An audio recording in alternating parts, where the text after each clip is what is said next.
하나님의 말씀은 구약 성경 학개 1장 12절에서 15절까지의 말씀입니다. 구약 성경 1310쪽에 있습니다.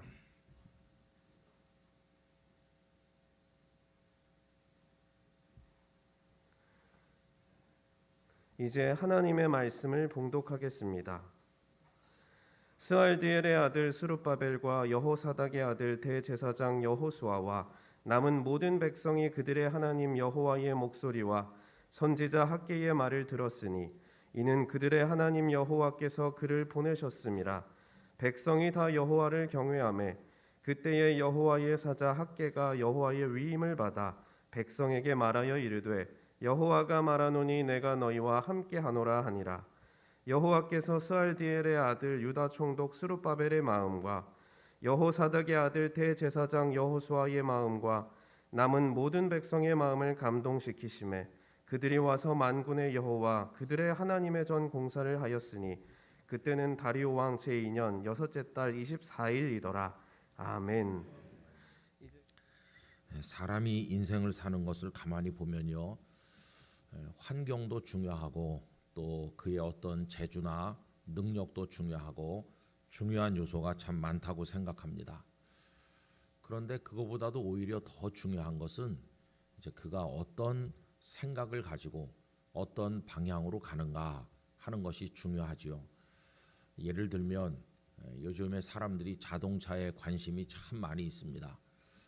그런데 사람들이 자동차에 관심을 가진다고 할 때 어떤 면에 관심을 가집니까? 많은 사람들이 디자인이 어떠냐, 어떤 사람들은 배기량이 얼마가 되고 출력은 얼마나 되냐, 엔진 성능이 얼마나 되냐, 어떤 사람은 내장이 좀 포근하게 아늑하게 잘 돼 있느냐, 또 타고 가면 쿠션이 좋으냐, 뭐 이런 거.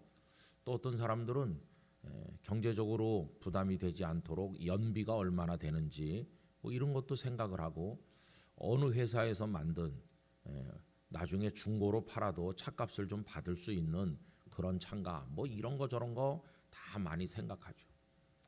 그래서 자신이 원하는 컬러에, 자신이 원하는 디자인에 또 가지고 싶었던 차를 계약을 해서 기다렸다가 차를 가져오면 그 차에다 얼마나 공을 기울이는지 모릅니다.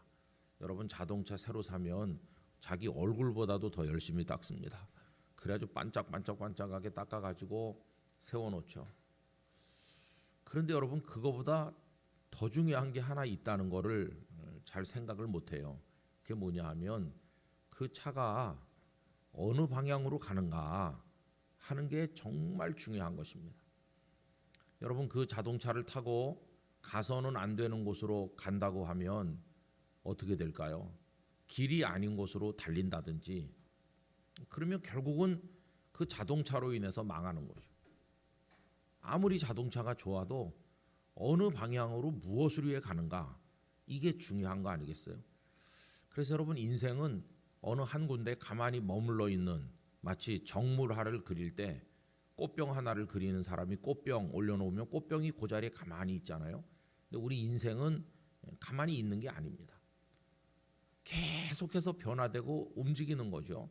그래서 우리 인생에 있어서 중요한 것은 이 꽃병이 색깔이 어떤지, 재질이 뭔지 이런 게 중요한 게 아니라, 그보다 더 중요한 것은 어떤 방향성이거든요. 방향성.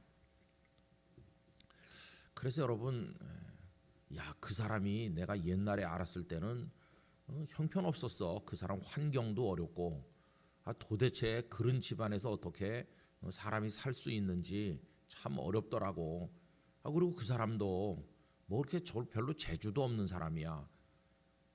그런데 20년 만에 만났더니 내가 깜짝 놀랐어. 그 사람이 그렇게 훌륭한 사람이 되어 있다니. 내가 부끄러움을 느꼈어. 학교 다닐 땐 공부도 내가 더 잘했고 모든 집안 환경이나 뭐든지 다 내가 월등했는데 나는 헛살았어. 그런 이야기를 종종 하잖아요. 여러분, 그 20년 만에 만났더니 다른 사람을 깜짝 놀라게 하는 사람은 뭐가 다른 걸까요? 여러 조건이나 상황이 형편없지만 그는 방향을 잘 잡은 겁니다. 방향. 모두가 다 긍정하는 건전한 목표를 가지고 그쪽으로 멈춰 있는 게 아니라 꾸준히 가야 될 길을 갔더니 나중에 목적지에 도달하는 거죠. 그래서 여러분, 우리 사람이 세상을 사는데 그저 오늘 이 시점에서의 조건이나 환경을 따지는 거는 물론 중요하겠지만 절대적인 건 아닙니다. 저희 집에도 이제 애들이 여러 명 있는데 결혼할 나이가 돼서 두 사람은 결혼을 했고 하나님께서 저희 가정에 4명의 자녀를 주셨거든요. 그래서 이제 2명이 남아 있는데 어떤 며느리 어떤 사위를 맞아야 될까 할 때 사람들은 다 오늘의 그의 모습을 보는 거죠. 뭐 키가 훤칠하냐, 건강하냐, 뭐 공부는 많이 했냐, 그리고 뭐 이런 거 저런 거 집안 환경이 어떠냐, 그런 거 사람들이 많이 보잖아요. 근데 정말 중요한 건 뭐냐 하면 그 청년이 어느 방향으로 가고 있는지, 그게 중요한 거예요. 지금 대단한 조건을 가지고 있어도 스펙이 뛰어나도 그가 옳지 않은 방향으로 가면 그냥 인생 망치는 겁니다. 그런데 좀 보잘것없어도 옳은 방향을 따라 믿음으로 달려가는 사람이라면 그의 미래가 밝잖아요. 그죠? 그래서 여러분, 저는 이번에 여러분들에게 교회와 성도 이 2가지 주제를 말씀드리면서 오늘 이 새벽에는 개인이나 우리 보광중앙교회나 옳은 방향으로 가실 수 있기를 바랍니다. 그게 너무나도 중요한 것이에요. 보광중앙교회를 위해서 기도할 때 오늘 현재 이 시점에서의 보광중앙교회만 바라보시면 안 되고 앞으로 10년, 20년, 30년, 40년 우리가 이 세상을 떠난 이후에 이 교회가 어느 방향으로 가고 있는 것인지 또 가야 될 것인지 그런 게 중요한 것이죠. 그 방향성, 그걸 다른 말로 바꿔 말하면 저는 그의 가슴에 품고 있는 소원이라고 생각합니다. 그는 어떤 소원을 가지고 사는가? 그 교회는 어떤 소원을 가지고 움직이는가? 그래서 이제 성도들이 모여가지고 우리 교회를 어떻게 해야 될까요? 할 때 뭐 그저 여러 가지 다 있죠, 그죠? 그러니까 이제 한 달에 뭐 300만 원을 버는 사람이 있다고 합시다. 그럼 300만 원으로 이걸 어떻게 쓸까 할 때 뭐 옷도 사야 되겠고 밥도 해 먹어야 되겠고 남 하는 거 다 해야 되겠죠. 그러나 그의 가슴에 소원이 있으면 나는 앞으로 뭐 외국에 가서 뭘 준비하겠다. 그러면 외국 갈 준비를 해야 되지 않겠어요? 그러면 절반 뚝 잘라서 외국 갈 준비하는 데 쓰고 나머지는 좀 덜 먹고 덜 입고 그렇게 하는 거 아니겠어요? 그러면 당장은 힘들겠지만 소원이 있으니까 소원에 의하여 이끌리는 거죠. 여러분, 목적이 이끄는 삶, 그런 책이 굉장히 베스트셀러가 되었었는데 그 목적이라는 것도 결국 그런 거죠. 어떤 것을 바라보면서 가는가. 바울 사도께서는 표대를 향하여 달려간다. 저는 우리 가슴 속에 무엇을 향해 무엇을 위해 달려갈 것인가 할 때 우리 가슴에 품는 그 무엇, 그걸 주시는 분은 하나님이시라고 믿습니다. 하나님께서 우리 가슴에 넣어주시는 거예요. 너는 이거 붙들고 너의 평생을 달려가라. 이렇게. 한 사람이 세상에 태어나서 100이면 100가지를 다 잘할 수는 없어요. 나는 운동도 잘하고 싶어요.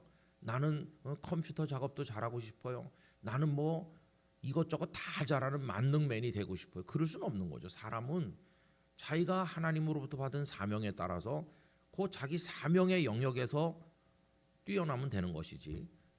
예를 들면 목회자가 목회를 열심히 잘하면 되는 것이지 야구까지 잘할 필요는 없잖아요. 제가 아는 한 목사님이 계신데 지금은 외국에 가서 사역을 하고 있는데 이 목사님이 물론 다 잘해요. 찬양도 잘하고 말씀도 잘 전하고 그런데 이분이 정말 잘하는 건 기계를 잘 만지는 거예요. 온갖 기계. 그래가지고 뭐 컴퓨터 뭐 이런 거 얼마나 잘 고치는지 몰라요. 뭐 컴퓨터를 자기가 조립을 하고 그 속에 빼내고 뭘 딴 걸 넣고 뭐 프로그램을 깔고 세팅을 하고 하여튼 발군의 실력을 가지고 있어요. 그래서 우리가 야, 목사 안 됐어도 밥은 안 굶었겠다 그렇게 하거든요. 근데 이제 문제가 있더라고요. 그 소문이 쫙 나니까 각 교회 목사님들이 연락이 오는 거예요. 목사님, 요새 내 컴퓨터가 먹통인데 잠깐 와서 봐줄 수 있어요? 그럼 이제 컴퓨터 신방을 가는 거예요. 사람 신방을 가야 되는데 컴퓨터 신방을 가가지고 다 뜯어가지고 아니면 프로그램 새로 깔고 그 소문이 나니까 진짜 문제더라고요. 왜 그러냐 하면 교인들이 목사님 저 와서 기도 좀 해주세요 그런 게 아니라 우리 집 컴퓨터 좀 고쳐주세요 이렇게 하는. 그래서 이건 목회가 아니라 컴퓨터 고치러 다니는 거예요. 그래서 제가 이건 좀 아닌 것 같다고. 목사님 목회를 해야지. 목회에서 열매를 맺어야지. 나중에 하나님 앞에 갔을 때 뭐 하다 왔냐? 컴퓨터 2,000대 고쳤어요. 그거 갖고 되겠냐? 그러니까 뭔가 좀 이게 물론 컴퓨터를 고쳐주면 좋죠. 그러나 그게 본질은 아니잖아요. 여러분 이런 얘기가 있습니다. 어떤 사람이 신으로부터 이런 얘기를 들었어요. 내가 너에게 기회를 주겠다. 3가지 내 소원을 말할 수 있는 기회를 주겠다. 이렇게 했어요. 그랬더니 이 사람이 하나님 저는 사랑받지 못해서 너무나 외롭습니다. 많은 미녀들에게 사랑을 받게 해주세요. 그랬더니 그냥 미스 코리아 같은 여자가 막 수십 명 달려들어 가지고 그래서 그 여인들에게 둘러싸였어. 소원이 이루어진 거죠.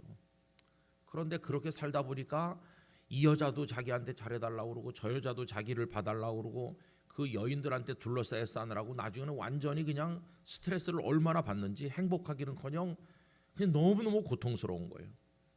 여기 남성 여러분 한 여인과 사는데 감사하시기 바랍니다. 한 여인과 사는 데 대해서 감사헌금 바쳐본 적 있어요?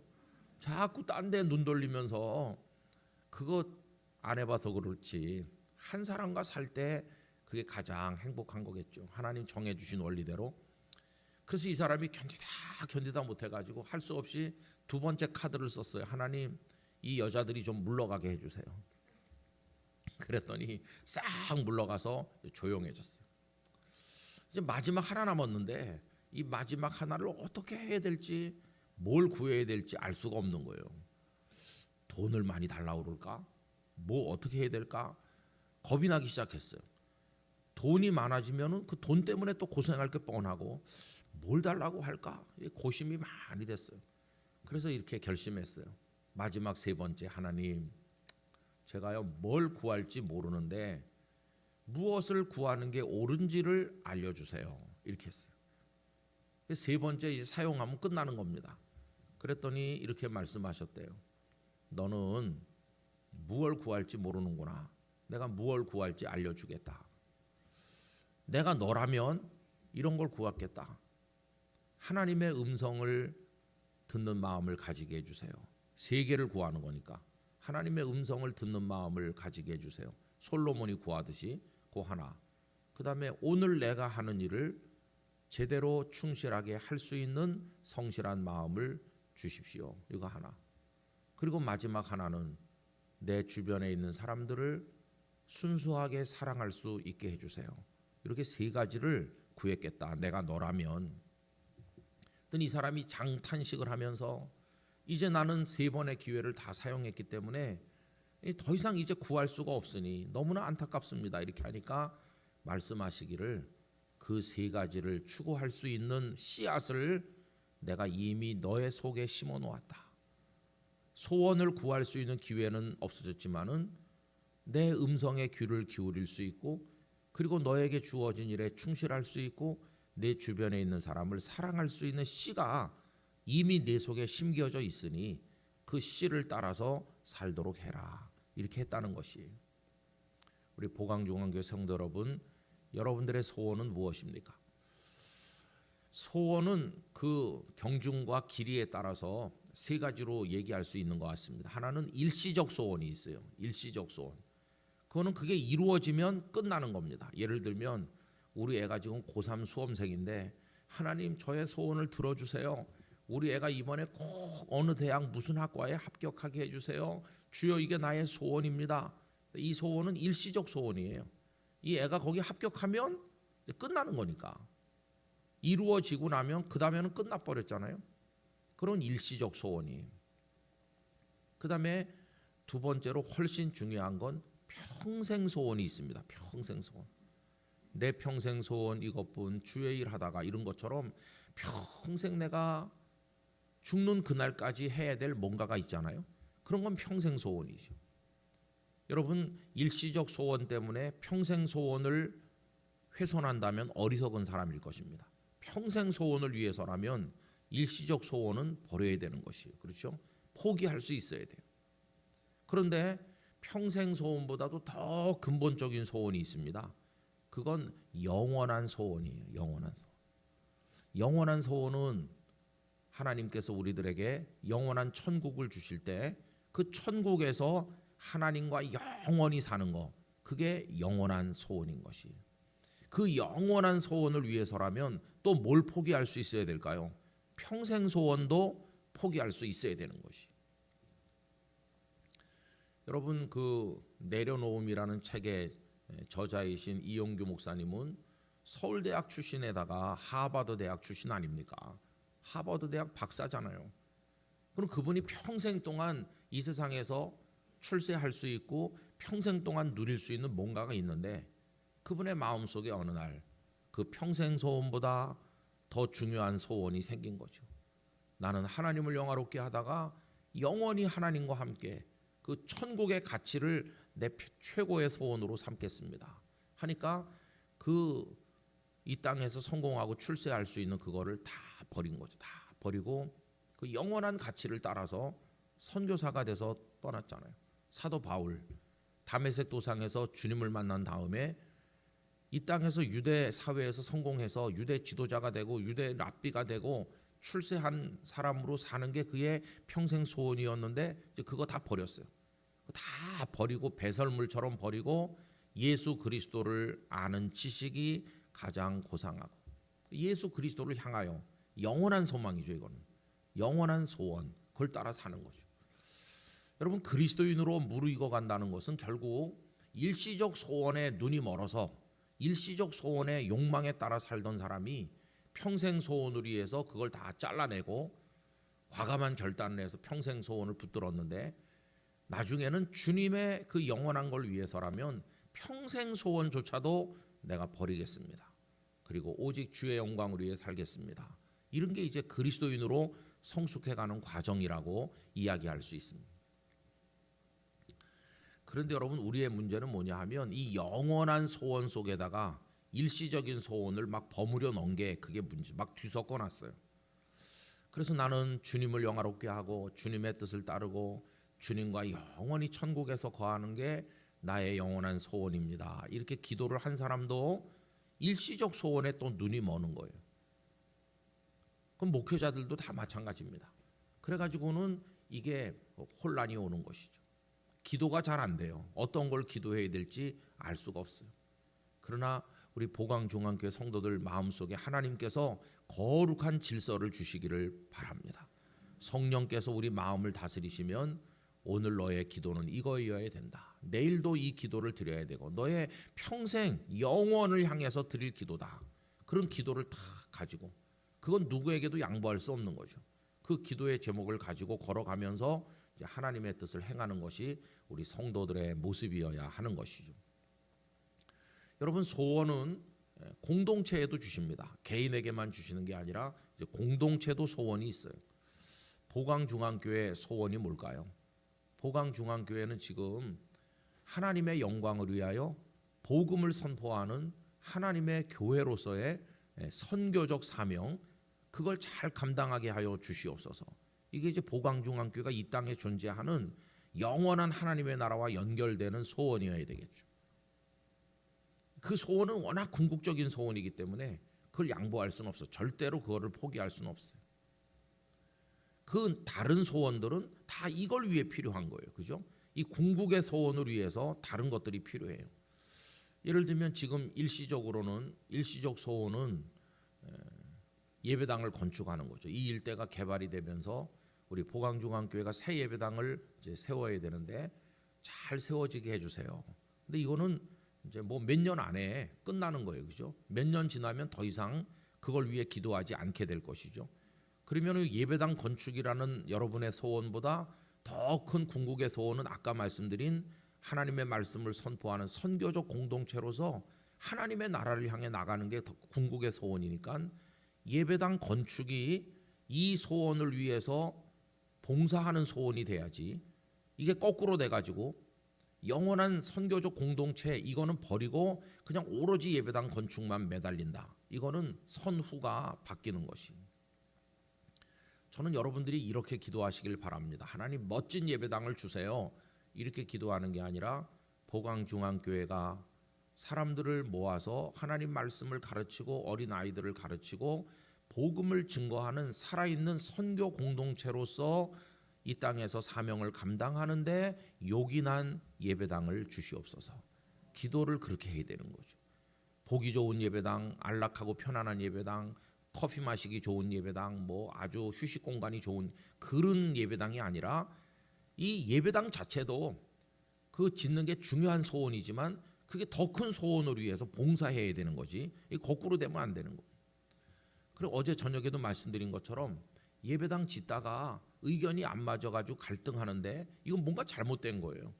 왜냐하면 하나님의 복음을 위한 선교 공동체로 전진해야 되는 이게 궁극적 소원인데 그걸 위해서라면 뭐 예배당이 삼각형일 수도 있고 동그라미일 수도 있고 뭐 네모난 예배당일 수도 있고 그거야 중요한 게 아니잖아요. 그런데 꼭 네모나게 지어야 된다, 둥글게 지어야 된다. 그거 목숨 걸고 싸우느라고 교회가 다 갈갈이 찢어지면 이거 뭐 뭔가 잘못된 거 아닙니까? 많은 교회들이 예배당 짓고 나서 시험에 들고 예배당 짓고 나서 교인들이 갈라지고 저 그런 거 너무 많이 봤어요. 그거는 이 영원한 소망이 그 소원이 그냥 묻혀버린 거예요. 도대체 뭘 위해서 예배당을 짓는 거냐? 뭘 위해서? 그래서 이런 거를 우리 성도님들이 가슴에 우리 목사님과 장로님들의 어떤 중심을 딱 가지고 우리는 앞으로 이런 예배당을 지어서 하나님의 선교 공동체로서 이렇게 하겠다. 이 지역을 어떻게 섬길 것인지 그 섬기려면 어떤 공간이 필요하고 시설이 필요한지 그런 걸 기도하면서 하여튼 궁극적으로는 그걸 위해서 여러분이 교회를 섬겨 나가시기를 바랍니다. 그리고 그 안에 있는 그 안에 있는 나도 마찬가지. 내가 왜 보강중앙교회 성도로 있냐? 내가 여기서 뭐 중요한 역할을 맡아가지고 사람들에게 나를 드러내기 위해서 그런 게 아니잖아요.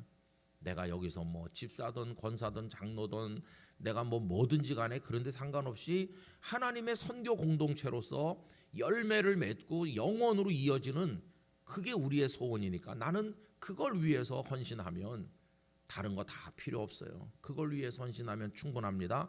이런 가치관을 가질 때 양보도 할 수 있고 희생도 할 수 있고 기도도 할 수 있고 그렇게 되는 것이죠. 여러분 이게 이제 흔들리면 교회도 흔들리고 다 흔들리는 것이. 저는 하나님의 성령 안에서 보강중앙교회가 건강하게 세워지기를 축복합니다. 건강하게 세워지려면 사람들이 잘 신경 쓰지 않는 이런 게 정말 중요한 거예요. 올해 예산이 얼마냐? 뭐 누가 장로님이냐? 이번에 집사가 몇 사람 뽑혔냐? 그런 겉으로 보이는 게 중요한 게 아니라 보강중앙교회를 움직이는 가치, 하나님의 선교 공동체로서의 가치가 성도들 가슴속에 소원으로 딱 박혀 있는지, 그걸 위해서 일사불란하게 나가는지, 그리고 그걸 위해서 우린 예배당이 필요한 거고 그걸 위해서 어떤 부서를 조직해야 되는 거고 거기서 어떤 헌신을 해야 되고 거기 재정이 얼마 투자돼야 되고 이게 그 다음에 나오는 거지. 이게 잘 안 되면은 안 되는 거죠. 그런데 많은 이제 성도들이 그런 데 대한 중요성을 잘 생각을 안 하시는 것 같아요. 자꾸만 이게 눈에 보이는 그런 것들에 이제 마음이 뺏기고 우리 교회가 영적으로 그런 게 채워져 있나 이걸 위해 늘 기도하는 게 중요합니다. 그게 진짜 교회를 교회되게 하는 것이 그럴 때 하나님께서 기뻐하시는 교회가 되는 것이죠. 여러분 오늘 읽은 이 성경 말씀 얘기를 해보면 지금 이 백성들이 바벨론에 끌려갔어요. 여러분 아시죠? 원래 이스라엘이 한 민족으로 출애굽을 해서 광야를 지나 가나안에 들어가서 처음에는 왕이 없고 사사시대를 지내다가 사무엘 시대 때 백성들이 우리도 왕을 세워주세요. 그래서 사울이 초대왕, 하나님 앞에 나중에 버림받았고 다윗이 두 번째 왕, 다윗의 아들 솔로몬이 세 번째 왕이 됐는데 이 솔로몬이 하나님의 말씀을 떠나고 마지막에 우상 숭배하고 완전히 무너져 내렸죠. 그래서 하나님의 진노 가운데 둘로 쪼개져서 북왕국 이스라엘은 여로보암이 왕이 돼갖고 다스리고 남왕국 유다는 이제 르호보암이 그 솔로몬의 아들이 맥을 이어가지고 나가죠. 그러다가 북왕국은 한 사람도 하나님 앞에 정직한 왕이 없고 모두 다 단과 베델에 있는 금송아지 우상을 숭배하고 바알과 아세라를 숭배하고 그러다가 BC 721년 아수르에게 망해버렸어요. 그리고 이제 남쪽 나라 유다는 근근히 명맥을 유지하다가 북왕국보다는 좀 더 오래 있었죠. 그래가지고 BC 586년에 그 바벨론 느부갓네살에게 멸망했죠. 정확히 말하면 신바벨론이죠. 원래 바벨론 제국은 그때보다 훨씬 오래 전에 함무라비 법전을 만든 그게 이제 진짜 바벨론이고, 느부갓네살 때는 짧게 있었는데 그 신바벨론 제국인데 성경은 그냥 바벨론 이렇게 말하죠. 그래가지고는 이제 예루살렘이 다 무너지고 피투성이가 되고 성전도 다 폐허가 되고, 그리고는 이제 처참하게 죽임당하고 이제 끌려갔어요. 느부갓네살은 3번 쳐들어왔습니다. BC 605년, BC 597년, 그리고 3번째가 이제 586이 마지막 무너뜨린 거예요. 그래가지고는 이제 끌려갔어요. 포로로 끌려가서 그발 강가에 살면서, 그발강은 이제 운하였다고 생각하는데 하여튼 운하인지 강인지 하여튼 그런 곳이에요. 티그리스 유프라테스 강과 연결된, 거기 끌려가서 이제 포로로 사는 거죠. 물론 그 속에서도 포로 생활에서도 다니엘 같은 사람이 있었고 나중에는 에스더 같은 사람도 있었지만 대부분의 사람들은 포로로 고통받고, 어떻게 하면 고향 땅에 돌아갈 수 있나, 그게 막 평생에 그들의 가슴에 맺힌 한이 되고 소원이 되지 않았겠어요? 근데 예레미야 선지자는 그들의 죄를 책망하면서 하나님의 진노가 임하고 멸망할 거다 이렇게 말은 했지만, 그러나 나중에 보면 하나님은 너희들을 돌아오시게 한다, 희망의 메시지도 선포하지 않았습니까? 그런데 때가 됐을 때 깜짝 놀랄 일이 벌어졌는데, 고레스 왕이, 이 고레스는 바벨론이 무너지고 메디아와 페르시아의 연합군이 장악했는데 그 페르시아의 초대 왕이 키루스 고레스죠. 고레스가 천하를 장악한 이후에 포로로 끌려온 백성들은 돌아가라, 이게 꿈인가 생신가, 8.15 광복이 우리에게 꿈인지 생신지 믿어지지 않았던 것처럼 그들에게도 그런 은혜가 임했어요. 여러분, 사람이 할 수 없는 일을 하시는 분은 하나님이신 줄로 믿습니다. 요새 우리 민족에게 정말로 해결되기 힘든 우리 노력으로 대통령의 몇 가지 정책으로 안 되는 것이 남북 통일인데, 저는 남북 통일도 하나님의 방법으로 된다고 믿습니다. 어느 날 갑자기 우리가 해방될 줄 몰랐는데 해방된 것처럼, 어느 날 갑자기 아무도 예측하지 못할 방식으로 저쪽에서 뭐 핵을 만들고 뭐 별거 다 하고 있지만은 하나님께서 오늘이라도 김정일을 데려가시면 데려가는, 김정은, 하나님은 언제 어떻게 손을 쓰신지 알 수 없어요. 하나님의 손끝, 그것만 우리가 바라보는 거예요. 하나님께서 어떻게 하실 것인가. 여러분, 이래가지고 이제 극적으로 돌아가게 됐어요. 막 흥분해가지고. 그래서 수룹바벨을 지도자로 세우고 수만 명이 돌아오죠. 수룹바벨은 원래 나라가 망하지 않았으면 왕이 되었을 사람 아닙니까? 왕이 되었을 사람인데 포로로 끌려온 거죠. 여고냐는 스알디엘을 낳고 스알디엘은 수룹바벨을 낳고, 이렇게 마태복음 1장에 나오잖아요. 수룹바벨이 총독이 돼가지고 백성들을 거느리고 돌아왔어요, 예루살렘에. 그때 그들의 가슴 속에 소원이 생겼어, 소원. 정말 눈물겨운 소원인데, 하나님, 수십 년 동안 폐허가 돼 있는 하나님의 성전을 다시 짓겠습니다. 이 고레스가 너희는 돌아가서 여호와의 성전을 지으라 이렇게 말했거든요. 성전을 짓고 다시 제사장을 세워서 하나님을 경배해야지. 그게 그들의 가슴 속에 꽉 찬 소원이었어요. 그래서 그들은 돌아오자마자 성전 터를 다 골라내고 기초 공사를 시작하면서 성전 공사를 시작했어요. 소원이니까, 소원. 그런데 여러분, 이 소원이 벽에 부딪히는 거예요. 우선 몇 가지 이유가 있었는데, 첫째로 너무너무 경제적으로 어려웠어요. 그 예루살렘이 수십 년 동안 방치돼 있었기 때문에 성벽도 없고 그냥 완전히 짐승에 사는 곳이 됐기 때문에 경제 기반이고 뭐고 다 무너진 폐허여서 먹고 살기가 어려운 거예요. 여러분, 사람이 살려면 생산을 하든지 아니면은 상거래를 하고 무역을 해야 되는데, 이 뭐 예루살렘은 오랫동안 제대로 농사도 안 짓고 그다음에 뭐 상업도 안 하고 무역도 안 하고 폐허가 됐으니까 갑자기 하루아침에 뭐가 되기 어렵잖아요. 그러니까 경제적으로 어려우니까 성전 지을 돈이 없다. 이게 이제 스스로 무너지는 거죠. 근데 두 번째로는 외부적인 공격이 많은데, 그 땅이 빈 땅이 아니라 이들이 가 있는 동안에 거기 뭐 여러 이방 민족들 뭐 이런 사람 저런 사람들이 차지하고 살고 있거든요. 그 사람들을 우리는 보통 사마리아인이라고 신약 성경에서 부르죠. 이 사람들이 와가지고 방해하는 거예요. 성전을 못 짓게. 군사적으로도 찝쩍거리고 귀찮게 하고, 이거 뭐 돈도 없지, 뭐 방해하지, 여러 가지 어려움이 계속되다 보니까 그 다음에 소원의 불꽃이 꺼져 버렸어요. 성전 짓겠다는 소원이 확 타올랐었는데 마치 기름이 고갈되니까 등불 꺼지듯이 팍 꺼지고 아무도 성전 계속 짓자고 말하는 사람이 없어. 그냥 방치됐어요. 기초공사 좀 하다가 그냥 내버려 둔 거예요. 여러분 그렇게 해가지고 긴 세월이 지났는데 16년 아니면 18년 정도 시간이 흘렀어요. 풀이 다 자라 무성해지고 완전히 그냥 폐허가 됐겠죠. 그때 하나님께서 보내신 선지자가 이 학개 선지자입니다. 학개가 등장해가지고 백성들을 한편으로 꾸지람하기도 하고 한편으로 격려하기도 하면서 무너진 이 성전을 다시 시작을 하라고 그렇게 외치는 거예요. 여러분 그 얘기를 오늘 우리 본문에 읽은 겁니다. 자, 그럼 오늘 본문을 다시 한번 보시면요. 12절 스알디엘의 아들 수룹바벨, 아까 그 지도자가 수룹바벨이라고 그랬죠. 수룹바벨과 당시 대제사장이 여호사닥의 아들 여호수아였어요.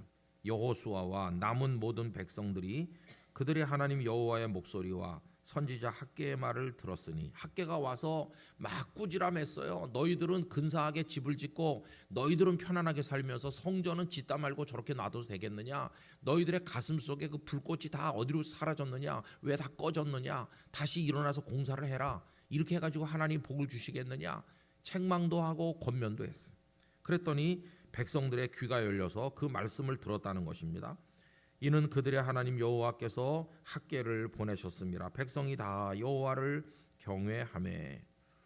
여러분 앞으로 예배당을 짓고 미래를 향해 나가실 때 목사님을 통해서 당회를 통해서 뭔가 결정하고 선포될 때 우리가 다 하나로 같이 하자, 이런 마음이 여러분 속에 생기시기를 원합니다.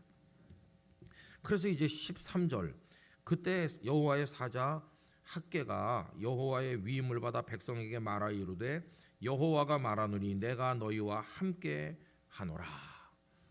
여러분 저는 이번 집회 왔다 가면서 앞으로 예배당을 짓고 미래를 향해 나가실 보강중앙교회 성도님들에게 이 말씀을 선물로 드리고 싶습니다. 여호와 하나님께서 여러분들과 함께 하실 줄 믿습니다. 모든 과정에 함께 하실 줄 믿습니다. 우리는 약하지만 강하신 하나님께서, 우리는 가진 게 없지만 모든 것의 주인 되신 하나님께서, 우리는 지혜가 부족하지만 지혜 그 자체이신 하나님께서 여러분에게 지혜도 주시고 능력도 주시고 사랑도 주셔서 한 덩어리가 되어서 최선의 예배당을 만들고 그 예배당 안에 신령한 은혜와 보이는 은혜 보이지 않는 은혜가 채워질 줄로 믿습니다. 이게 여호와 하나님이 함께 하신다고 하시죠. 그 다음에 14절, 이게 14절이 참 놀라운 말씀인데, 여호와께서 스알디엘의 아들 유다 총독 수룹바벨의 마음과 여호사닥의 아들 대제사장 여호수아의 마음과 남은 모든 백성의 마음을 감동시키심에. 이렇게. 여러분 여기 마음 이렇게 나오죠. 총독 수룹바벨, 최고 지도자 수룹바벨의 마음, 영적 지도자 여호수아의 마음, 그리고 백성들의 마음이 세 번 나옵니다. 이 마음을 하나님께서 감동시키셨다. 여러분 우리가 무슨 일을 하는데 돈 있어야 하지, 뭐 여건이 돼야 하지, 그렇게 말하지만 사실 진짜 중요한 건 마음이거든요. 마음이 있으면 할 수 있어요. 그런데 제자들이 겟세마네 동산에서 졸 때 예수님께서 나와 함께 한시 동안 더 깨어 있을 수 없더냐, 그러니까 한국교회 교인들이 제일 좋아하는 얘기를 했죠. 마음은 온유로되 육신이 약하여. 목사님이 지난주에 에못 오셨어요. 마음은 온유로되 육신이 약하여. 핑계거리로 그보다 더 좋은 게 없어요. 그죠? 마음은 온유로되 육신이 약하여 이렇게 하는데 그거 다 거짓말이에요. 마음이 없으니까 그런 거지. 진짜 마음이 있으면 그 상황에서 자면 되겠어요, 제자들이. 마음이 없으니까 자는 거지. 그렇죠? 잠이 오면은 일어서서 뛰던지 꼬집기라도 하면서 자지 말았어야 되는데 다 마음이 없으니까 예수님은 땀방울이 핏방울 될 때까지 기도하는데 예수님은 기도하고 우린 자고. 여러분 마음이 중요합니다. 마음. 근데 여기 지금 마음을 하나님께서 말씀하시는데 참 놀라운 건 어떤 한 사람의 마음만 감동시킨 게 아니에요. 스룹바벨의 마음, 여호수아의 마음, 백성의 마음, 모두의 마음을 다 감동시켰어요. 지도자들의 마음, 일반 백성의 마음이 다 감동됐어요. 우리 황 목사님의 마음, 장로님들, 권사님, 집사님, 여러분 어린 아이들까지 보강중앙교회 성도들의 마음이 다 감동되기를 바랍니다. 이 마음, 이게 너무너무 중요한 거죠. 마음. 근데 여기 원래 히브리어 성경에서 마음 그러면 제일 많이 쓰는 단어가 레브라는 건데 여기 레브가 아니에요. 레브가 아니고 루아흐라는 단어를 쓰고 있어요. 루아흐는 보통 영을 말할 때 영. 그리고 우리가 후 할 때 숨을 내쉬잖아요. 숨을 내쉬고 들이쉬고 할 때 이게 루아흐입니다. 그러니까 레브와 루아흐의 가장 큰 차이 중에 하나는 레브는 그냥 가만히 있는 마음이고 깊은 영혼의 밑바닥 같은 거. 루아흐는 움직임이 있는 거예요. 숨이 나가기도 하고 들어오기도 하고 이게 루아흐입니다.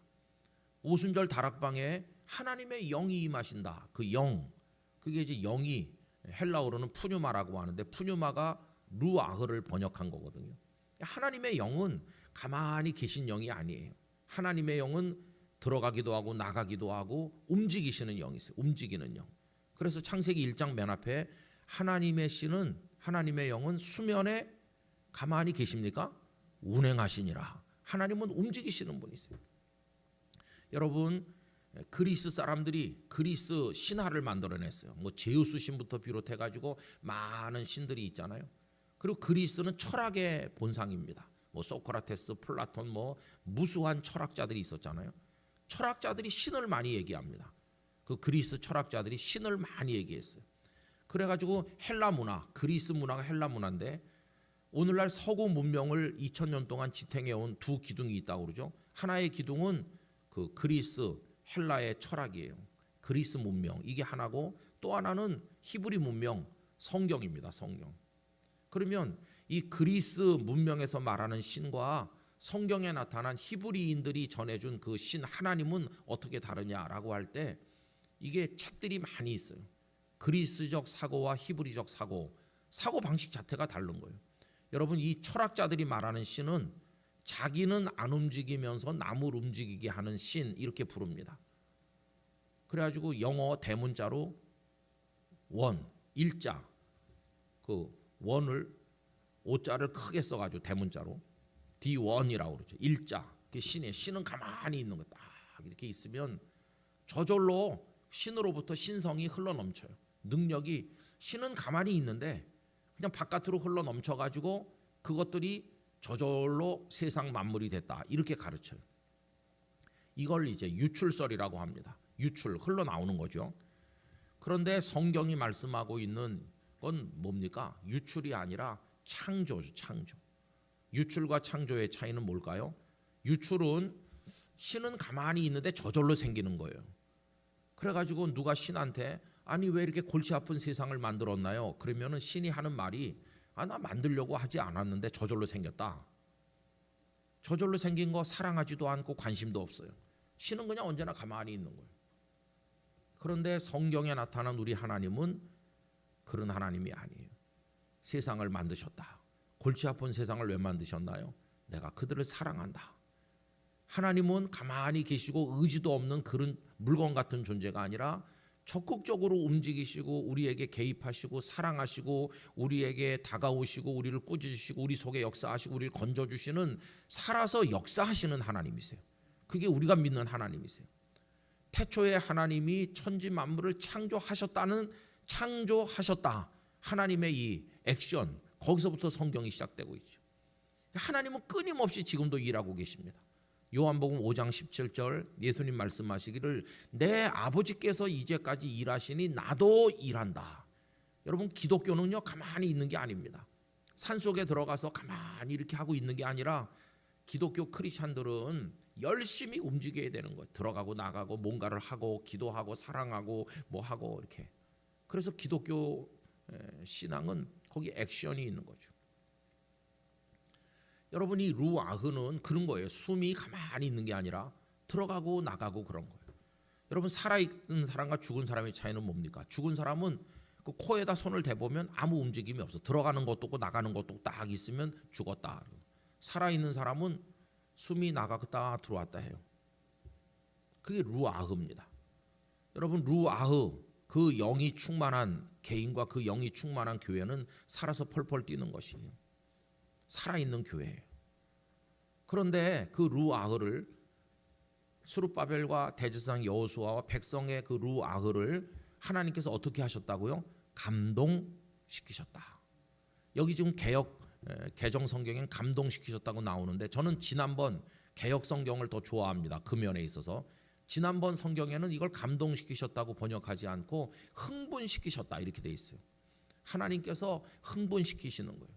요 감동시키셨다고 번역된 단어가 야아레인데 야아레는 깊이 잠든 사람을 깨운다 그런 뜻이에요. 지금 백성들이 잠들어 있잖아요. 성전이 뭐 어떻게 되든지 말든지 기초 공사 하다 말고 내버려 놔두고 잠든 것처럼 가만히 있는데 하나님께서 막 깨우면서 일어나라 일어나라 일어나서 빨리 성전 공사를 재개해라. 이게 감동시키는 거예요. 하나님의 영 루아흐가 그 인간들의 영 루아흐 속에 역사하셔서 잠든 영혼을 깨우시니까 그들이 다 일어났어요. 그래가지고 우리가 왜 이렇게 게으르게 앉아 있느냐, 다시 성전 공사를 재개하자. 그래서 그들이 한 덩어리가 돼가지고 열심히 성전 공사를 해서 두 번째 성전, 그래서 그 수룹바벨 성전이라고 부르는 제2성전이 완성이 된 것이. 여러분 어떤 사람이 살아있고 어떤 교회가 살아있다고 할 때 뭘 보면 알 수 있냐면은 살아서 뛰는가, 펄펄 뛰는 인생을 사는가, 교회가 그런가, 아니면 죽은 자처럼 잠든 자처럼 착 깔아앉아 있나, 이 차이인 것이. 저는 보강중앙교회를 하나님의 성령, 하나님의 루하흐가 여러분 모든 분들의 루하흐를 깨우시기를 원합니다. 다 깨어 일어나는 거. 우리가 이렇게 있으면 안 되겠다. 기도해야 되겠다. 주님을 사랑해야 되겠다. 우리가 아름다운 예배당을 준비하도록 깨어 있자. 노력하고 사랑하자. 다 같이. 그래서 전체 다가 일어나는 거예요. 한 덩어리가 돼가지고 일어나서 여러분 그렇게 할 때 아름다운 교회가 만들어질 수 있다고 저는 믿습니다. 결국은 성령님이 감동시키는 거예요. 이게 이제 사도행전으로 내려오면은요, 이 거룩한 감동이 사도행전 2장에 오순절 성령 강림으로 나타나는 거예요. 오순절에 모여 있는 그 다락방에 제자들, 뭐 제자들 볼 게 뭐 있습니까? 한때는 예수님 버리고 도망갔지. 예수님 모른다고 3번이나 부인했지. 나는 물고기나 잡으러 가야지. 그러면서 다 물고기나 잡으러 가고 그 제자들에게 기대할 게 아무것도 없었잖아요. 그런데 하나님의 루아흐, 하나님의 영이 성령께서 그들 속에 임하셔서 그들 속에 역사하니까 베드로, 야고보, 요한 할 것 없이 전부 그냥 일어났어요. 그리고 가만히 숨죽이고 숨어있던 그 사람들이 이제는 다락방 문을 활짝 열고 오순절에 몰려온 그 많은 순례자들로 가득한 예루살렘 광장으로 나갔어요. 골방에서 광장으로. 여러분 영혼이 병들면 골방에 숨습니다. 예수님 십자가에 달렸을 때 이 사람들이 다 골방에 문 잠그고 숨어 있었잖아요. 죽은 기독교죠.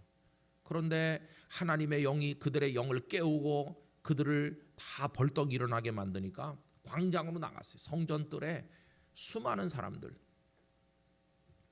평소에는 예루살렘 인구가 뭐 정확히 알 수는 없지만 이런저런 기록에 의하면 7, 8만 명 됐는데 오순절이나 유월절 되면 막 100만 명, 200만 명 흩어져 있는 유대인들이 몰려들었다고 합니다. 그때는 오순절이니까 엄청난 사람이 있었을 거 아니겠어요. 옛날 같으면 나 예수 몰라요. 그리고 도망갔을 베드로가 그 영이 깨어 일어났어요. 그 많은 사람들 앞에서 외쳤잖아요. 너희들이 죽인 이 예수를 하나님이 살리셨도다. 우리가 그 증인이라. 우리가 술에 취한 게 아니다. 새술에 취한 게 아니라 요엘서에 예언된 대로 남종과 여종에게 그리고 젊은이에게 노인에게 하나님께서 역사하신다고 예언하신 그것대로 그 젊은이들이 환상을 보고 다 그러지 않느냐. 지금 우리가 하나님의 영에 붙들린 거다. 외치니까 그 많은 사람들이 듣고 하루 동안에 회개하고 세례받은 사람이 3,000명이었다. 여러분 이게 깨어 일어나는 겁니다. 하나님께서 감동시키시면 그렇게 되는 것이죠. 부흥되는 교회는 바로 그겁니다. 그래서 교회가 다 그냥 위축돼 가지고 가만히 이렇게 골방에 문 잠그고 있는 것 같이 해가지고는 안 되는 거죠. 힘이 있든지 없든지 문 열고 나가서 사람들 앞에 외치고 우리가 하나님의 영광을 선포하자 이렇게 하면서 거룩한 그 영원한 소원을 따라서 선교 공동체로서 이 보강중앙교회가 펄펄 뛸 때 그때 하나님이 축복하시는 거예요. 그때 예수님을 믿는 기쁨이 있는 것입니다. 모든 성도가 다 팔 걷어붙이고 일사불란하게 움직이면서 열심히 모여서 기도하고 흩어져서 복음을 전도하고 서로 사랑하고 어제 말씀드린 것처럼 레위들을 찾아서 다 데려오고 여기가 성령의 용광로가 될 줄 믿습니다. 그렇게 하는 것이죠. 그렇게 할 때 하나님께서 교회에도 복을 주시고 여러분 한 분 한 분에게도 하나님의 축복을 허락하여 주실 줄로 믿습니다. 그래서 여러분 앞으로 몇 년 동안 하나님의 영에 의해서 감동되도록 기도하셔야 돼요. 하나님 우리가 감동되게 해주세요. 제가 목회를 해보니까요, 참 사람의 힘으로 안 되더라고요. 많은 이제 그 목사님들이 신학교 다 졸업했지, 또 공부했지, 다 준비했잖아요. 그리고 이제 처음 부임해서 가서 이렇게 목회를 제가 해보니까 그냥 뭐 대충 하겠습니까? 정성을 쏟아서 나름대로 설교 준비도 많이 하고 하죠. 근데 그런다고 되는 게 아니더라고요. 그래가지고 되는 게 아니더라고요. 결정적인 순간에 하나님의 손길이 임해야 돼요. 하나님이 역사하셔야 되더라고요. 하나님의 손이 역사해야 되는 거를 오늘 새벽이라 더 말씀드릴 수 없고 일단 낮에 말씀드리겠습니다. 속편을 듣길 원하시는 분은 10시 반에 오시라. 그때 제가 그 얘기를 말씀드리겠습니다. 하나님의 영이 깨워야 이게 되는 거지. 어떤 방법으로도 안 돼요. 무슨 프로그램 다른 교회에서 해가지고 좋았다는 프로그램을 우리도 해볼까? 안 되더라고요. 여러분 한때 온누리 교회가 경배와 찬양이라는 걸 했죠. 하영조 목사님 계실 때. 그 교회는 원래 연예인들이 모여서 시작했기 때문에 찬양 잘하고 원래 가수들도 많고 그러니까 그래서 그 온누리 교회 경배와 찬양은 유명했습니다. 거기서 뭐 목요일 저녁에 경배와 찬양하면 막 전국에서 사람들이 와가지고 막 2시간 3시간 찬양하고 뜨거웠죠. 그래서 소위 그 경배와 찬양이라는 게 전국으로 퍼져나갔어요. 시골의 조그만 교회도 드럼 다 사다 갖다 놓고 막 뭐 키보드 사고 그래갖고 하여튼 노래 좀 부르는 교인들 연습시켜가지고 다 경배와 찬양을 했죠. 매주 화요일 매주 목요일 그렇게 하는 교회들이 많았었어요. 그리고 하면 다 됩니까? 안 됩니다. 똑같은 악기 사다 놓고 똑같은 유니폼을 입고 똑같이 해도 되는 게 아니에요. 여러분 하나님의 영이 감동시켜야 되는 것이에요. 그렇지 않으면 뭘 해도 안 돼요. 뭘 해도 안 돼요. 제가 많은 목사님들의 설교를 들어보면 언변이 탁월하시고 유창하고 아주 수준 높은 단어를 사용해서 아주 정확한 문장으로 세련되게 쫙 하는 분들도 있잖아요. 근데 그런다고 은혜가 되나? 아니에요. 어떤 분은 말이 좀 앞뒤가 안 맞고 세련되지 못했고 좀 거칠고 사투리만 섞어 쓰고 투박하고 그랬는데 저 논리도 없고 뭐 좀 내용이 부실한 것 같은데 듣고 나면 눈물이 나고 감동이 되고 여러분 이게 하나님의 영이 역사하기 때문이에요. 반드시 개인이나 교회나 하나님의 영이 감동시키는 그게 있어야 됩니다. 그거 필수적으로 중요한 것이. 그래서 제가 전에 장신대 코로나 전에 장신대 개교 기념일 날 설교하러 가서 거기 장신대 한경직 예배당에 모인 학생들에게 말했어요. 학교에 와서 많은 지식으로 채우고 또 전도사 앞으로 목사 될 수 있는 자격을 갖추고 학위도 받고 많은 걸 채우시라. 그런데 학위를 받고 졸업하고 나가는 그날 저 교문 나가기 전에 교문 앞에다가 도로 다 쏟아놓고 가라. 다 쏟아놓고 그 많은 지식 수십 권 수백 권의 신학 서적 읽은 지식 다 쏟아놓고 석사 학사 박사 학위도 다 거기다 내려놓고 그냥 텅텅 빈 채로 가라. 텅텅 빈 채로 가서 하나님 앞에 사역지 현장에서 거기가 선교지든 거기가 교회든 뭐 어떤 기관이든 거기 가서 엎드려서 하나님 저 빈 깡통이에요. 아무것도 없어요. 하나님 이제 저를 채워주세요. 그렇게 해라. 그래야 그걸로 하는 거지. 내가 뭐 석사 학위 받았는데 내가 신학 박사인데 그런 거 가지고 되는 게 아니라고. 여러분 저는 소원합니다. 언제나 이 구절을 그래서 좋아합니다. 2장 1장 14절 말씀, 마음을 감동시키심에. 이게 오늘 아침에 여러분들의 마음에 새겨지는 말씀이 되길 바라고 이 말씀대로 되시기를 축원합니다. 마음이 감동되는 거예요. 그럼 집에 들어갈 때도 그냥 쭉 늘어지신 채로 세상 살기 싫은 것처럼 가방 옆에 끼고 집에 가는데, 엄마 어디 갔다 와? 교회. 근데 왜 이렇게 힘이 없어? 아유, 살고 싶지 않다. 아, 교회 갔다 왔다는데 살고 싶지 않다 그러면 어떡해요? 교회 갔다 올 때는요, 발걸음도 빨라져야 되는 거예요. 막 들어와 가지고 팔 걷어붙이고 설거지부터 시작하면은, 엄마 오늘 왜 그래? 그러면 내가 감동받았어. 아, 그래야지. 야, 너 거기서 챙겨 먹고 가려면 가고 말려면 말아라. 엄마 잔다. 그럼 이렇게 자. 애가 말이죠. 아, 새벽 기도 왜 갔다 오는 거야? 하나님이 있긴 있는 거야? 이렇게 생각할 거 아니겠어요? 마음이 감동되면 보기 싫던 영감도 갑자기 멋있어 보이고, 마음이 감동되면 최면에 걸리는 거예요. 거룩한 최면에. 그게 하나님의 은혜인 것이에요.